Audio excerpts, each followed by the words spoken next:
to talking about protection for intact nerves using the Axoguard nerve protector.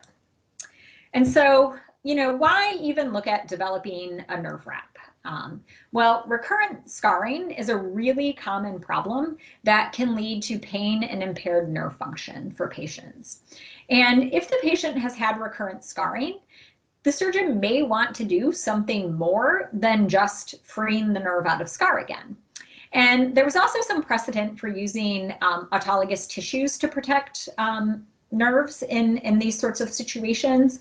But again, similar to autograft, there are some downsides. There can be donor site morbidity, there's limited supply, and some of the techniques can be really time consuming.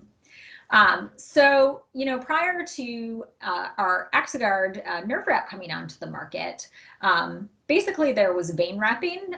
So this is where, they harvest autologous vein and they cut it open and then they wrap it around the nerve. But this can be a time-consuming technique. You need a second surgical site, so you can have all of the comorbidities that go along with that. And, it can just be, it's just an additional, can add additional time to the procedure. But it does, provide a barrier to scar tissue.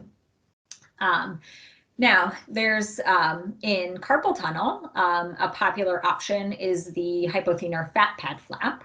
And again, it does provide a barrier to the surrounding tissue, but it only wraps part of the way around the nerve. It doesn't provide full circumferential protection.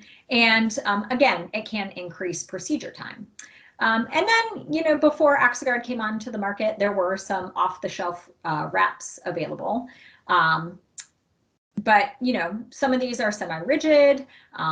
Some of them are made out, a lot of them are made out of collagen, and have all of the same issues we discussed with the collagen conduits. So we were looking to do something a little different.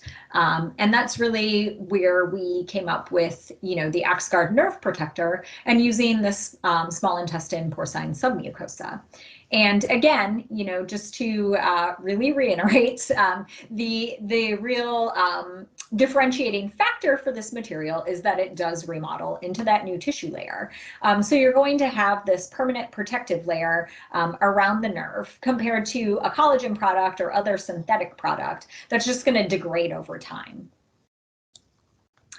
And so, situations where the Axoguard nerve protector can be useful are situations in which the surgeon has had to do, an extensive neurolysis and has disrupted the epineurium, when they want to protect from soft tissue attachments. So things like revision decompressions or, for use in patients with a known propensity to scar, when surgeons want to protect the nerve from adjacent hardware, anytime you want to rebuild the epineurium, and even in partial lacerations, it's a nice way of helping to minimize axonal escape.